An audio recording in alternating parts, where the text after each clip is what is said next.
My name is Vladislav, and I'm Solutions Engineer here at Starwind. And now back to today's topic. As it was previously announced, today we're going to discuss the first stage of the migration, find out what we should know and clarify before starting the actual migration, as well as it was announced.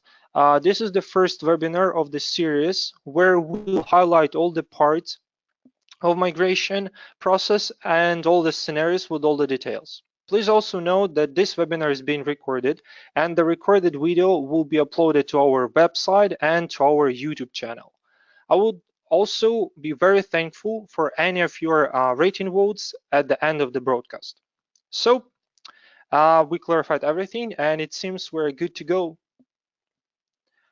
For starters, I would like to address your attention to a quick overview of today's topics. As you can see on the screen, today we'll determine what is the data migration and talk about all parts of the preparing step.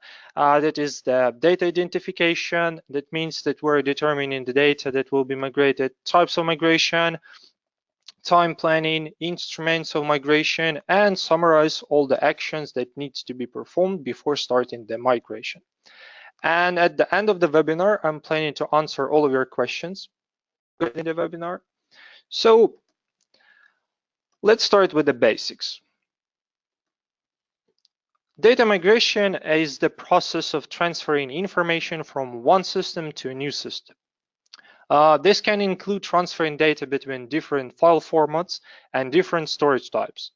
The term data migration is actually quite broad and covers a whole gamut of types of data, activities, and systems. So the examples could be the migrating a file system or storage repository from on-premises to a company data center, migrating to the cloud, server upgrades, server consolidations, migrating to a document management system or enterprise content management, implementing network-attached storage or storage area network. So how do we form a complete plan for data migration? It begins with understanding the need for data migration, creating a data migration project plan template, executing the project, and then conducting a data migration review.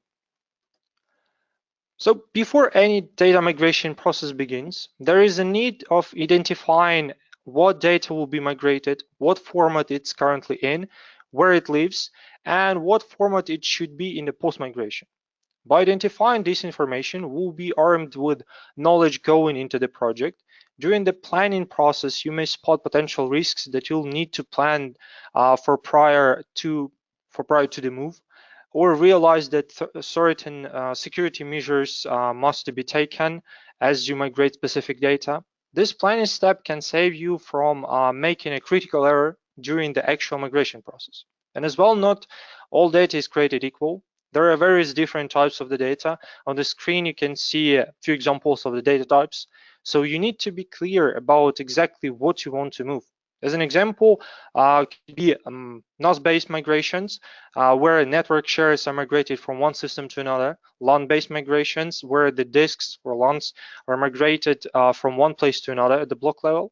VM-based, where the entire virtual hosts are migrated from one hypervisor to another. Application specific, where one set of databases or objects is migrated from one host to another. And as well, if we're comparing the migration to our life routine, the data migration could be compared with the moving to the new house. As we prepare to the move, we usually need to get boxes, organize all the things, label those boxes, and throw out anything that we don't intend to move with us. Well, the data migration is similar. We really want to clean up and organize the data before migration begins. We'll want to make sure that everything on its place in a good quality, there are no duplicates, and everything is ready to move. This means that it can take a lot of time to check everything and could as well bring a lot of discussions, what needs to be moved and what could be left. But the result will give us the complete picture and avoid all unnecessary movements and issues with it. This is recommended because nobody knows our data better than us. Okay, so we determine the type of the data that will be migrated, and now we determine the type of migration it will be. there are a lot of migration types that could be performed. So most common are, as you can see on the screen, first it's migration within the same server. This means that we're migrating data between the different volumes. I would say that this is the easiest type of migration to perform. We're working with the same system. It is easy to plan and monitor the migration process, low resource requirement, and etc.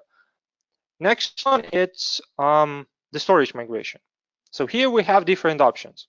One option, it's when the both storage, old and new one, is attached to the same server. In this case, we need to be aware about the connectivity between the server and the storage. Another option, as you can see on the screen, is when the old and new storage connected to the different servers. In such cases, we need to be aware about the connectivity between the storage and servers, as well as the between the servers, because this connection will be used for the data migration. Next one, it's the migration between the servers. So here it's in most cases it comes actually in all of the cases it comes to the hyperconvergence cases. So here we come to the different options of this type of migration. So they are the migration between the same hypervisor with the same version. As an example, it's migration between the old and new servers with the, for example, Windows Server 2016 as the hypervisor. Next is the hypervisor, same hypervisor, but the different versions. As other example, it could be the migrating from the server with the VMware ESXi 6.5 to 6.7. Next, it's the different hypervisors. So we're migrating from Hyper-V to VMware. So in case of the same hypervisor, we need to be aware about the hardware compatibility in most cases. So the new hardware should support all of the applications, features, roles that were used on the old system, and everything could be as well, could be converted in order to be supported by the new hardware. In scenario with the same hypervisor but different versions, we need to be aware about that the new version of the hypervisor will support all of the data, all of the applications, features, and roles from the old system, as well as the new hardware. So both the new hypervisor version and the new hardware needs to support everything, or this data needs to be converted to be supported. In case of a migration between the different hypervisors, we need to be aware that the new hardware will support the applications, features, roles, all of the data, and as well it can be converted, so it will be supported by the new hypervisor. So moving on and proceeding to check in the types of the migrations, and we come to more difficult scenarios of migrations. So first, it's the cluster migration within the same hypervisor and the same version of the hypervisor. In this case, as basically same to the migration between the servers with the same hypervisor and the same version, but in this case we have the couple of servers in the clusters, so this is the migration between the clusters, and in this case we need to be aware about the connectivity between the clusters and the hardware compatibility as well. So the version of the cluster and the version of the hypervisor is the same, so no issues with that. So we need to be aware about the connectivity. It can handle the migration process, as well as the new hardware will support all of the data that will migrate from the old cluster to the new one. Next one, it's cluster migration within the same hypervisor but different hypervisor version. So here to the previous scenario, to the hardware compatibility and the cluster connectivity, we're adding the hypervisor compatibility. So we need to be aware that the new cluster, new hypervisor in the cluster will support all of the virtual machines, all of the roles, all of the applications that were run in the old cluster. So next, it's migration between the clusters with the different hypervisors. So in this case, we're to everything that we discussed a few minutes ago, we're adding the conversion. So we need to be aware that the converted data will be supported by the new hypervisor, as well as the hardware compatibility, as well as the stability of the connection between the clusters and everything which is related to it. So let's do a quick summary for this part. Oh, sorry, just one scenario more. I just forgot it. So it's the cloud. It's very popular now. So it could be the server or the cluster migration from on-premise hardware to cloud. So this case has the same options as all other previous. So the same hypervisor, different hypervisor, same versions, different versions. So all of these cases that we discussed.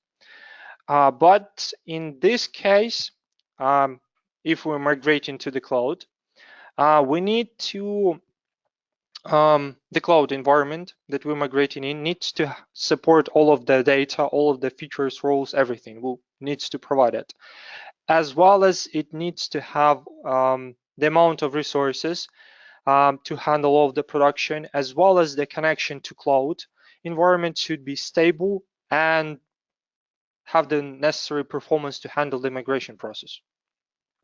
Okay, so now we can do the quick summary for this part. So for any type of migration, the hardware and software components should be checked, and we need to know that everything is ready for 100%.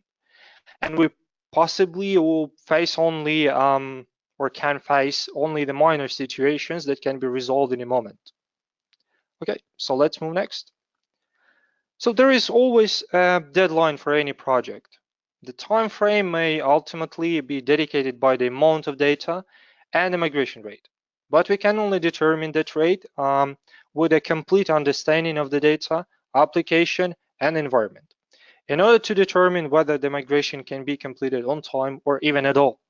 We need to know how active the data is, how much of an impact on production will be tolerated, do we have any ability to have a downtime of production or a part of, at least for a part of the production, or no downtime is required. As well, very important aspect to consider when we're talking about the migration with downtime is what to do with the downtime between when your data is actually being migrated and when the new instance will go live. You will want to implement a cutoff time for people to stop entering in new data in old system.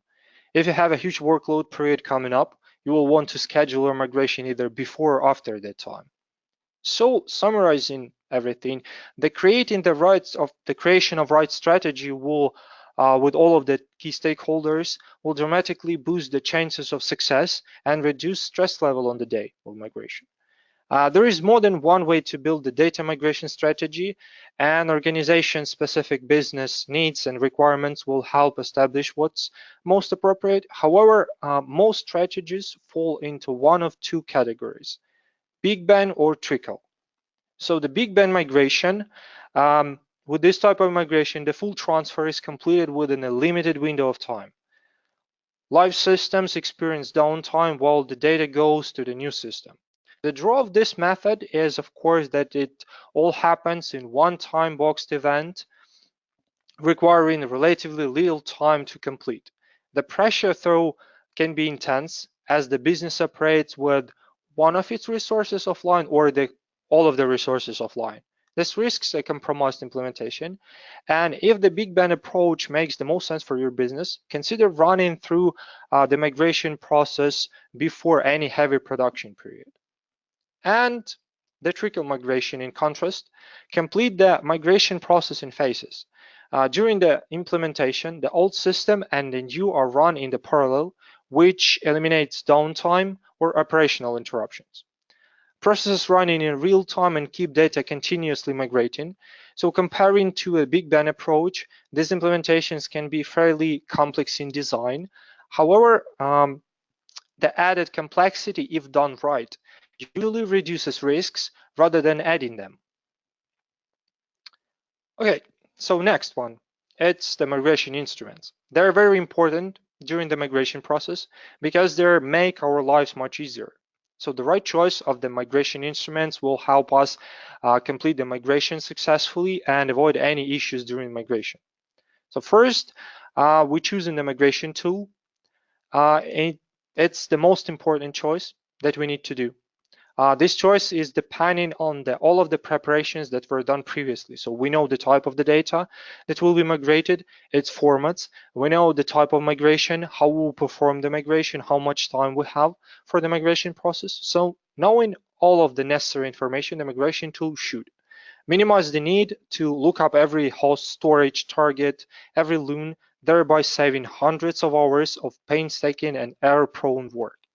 Install seamlessly with no disruption to the production environment, which significantly reduces risks during the preparation and execution of the migration.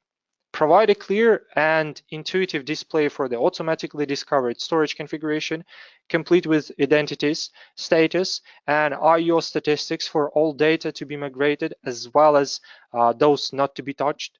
So the migration operation can be organized correctly and accurately with high confidence. Intelligently and flexibly allow minimizing or even eliminating impact to production during the migration by, for example, migrating at non-production hours or automatically yielding to production traffic with adjustable intensity or throttling. Monitor, report, and alert on the migration operation in a centralized manner, while also including the production traffic and activities in general with the valuable status and statistics. As well, at the end, provide the clear, precise, and complete post-migration report detailing exactly what happened during the migration process with the every step description. Next is the backup software. So the backup software itself could be not determined as the migration instrument in some cases, but it is the important part of overall process. First of all, with backup software, we have the copy of data in case of something goes wrong during the migration. So we can quickly restore this data. Also, it is the part of the rollback plan if after completing a migration, something goes wrong. So we can very quickly roll back to the old system and start production there. At the last, most of the backup software nowadays provide the functionality to transfer the data from the source system to the destination one, so it can help to do the migration of some of the data. And the last one is converter. So this one is important when we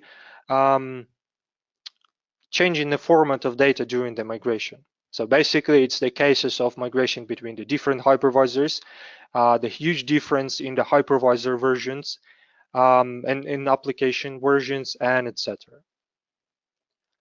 Okay, so the last part, let's do the summarize, and to summarize in everything that we discussed and create some sort of the checklist, what we need to do. So we need to identify the data format, location, and sensitivity of the data that needs to be migrated. We need to verify what data definitely will be migrated to the new system and what data could be archived. We need to understand what type of migration it is going to perform and do all of the preparations to prepare the source and target system. Plan the time for migration. We have a deadline of the migration, a low downtime time frame, or no downtime requirement. So we need to have the straight time plan for the migration. Backups. Without the backups, we have a huge chance to lose some of the data during the migration if something goes wrong. The rollback plan is necessary if after the completing migration, the data, applications, roles, etc., or anything that we're migrated to the new system will not work, will have the bad quality state or any similar issues. So we can quickly restore everything. As well, the target system should be checked and tested to avoid any issues during the migration and after they completing the migration and we're starting the new system and starting the production there. As well, do the test migration to be sure that the source and target system will do the job during the migration and no issues will be faced, or it will be the minor issues that will not affect the migration process or could be resolved immediately and migration could be continued. So while preparing the data, it is worth testing their quality and coherence in the original application by conducting tests of the business processes on the migrated data in the test system. In this way, it is possible to check whether the data are well prepared, sufficiently detailed and accurate in order to be able to make the potential corrections while the data is still in the original application, in the original state. And this approach can prevent the need for last-minute data cleansing or even prevent the migration of incorrect data to the target system. So incomplete or inaccurate data preparation may lead to delays in the project start or cause problems during the system implementation. So the migration tool and a converter as the migration instruments should be tested to be sure that the migration process will be completed successfully, no data will be lost or corrupted or any similar situations. And on the target system, there will be necessary quality and we'll start working from the new system as it should be, as it planned. Okay, so thank you everyone that you joined this webinar and being with me all the time. So now we can discuss all of the questions that you have to the webinar. So you can put them to the webinar, go to webinar question box or to the chat box, what you prefer. As well, while I'm waiting for your questions, gentlemen, I want to mention that after this webinar, I would ask you to rate the webinar once more. It's one more reminder. And as well, I would ask you to fill the comment box with all of your comments and suggestions what the next series of this series will be about what scenario of migration and what you can see in the new webinar. It will help us to build the series in the right way that you will be interested to see them.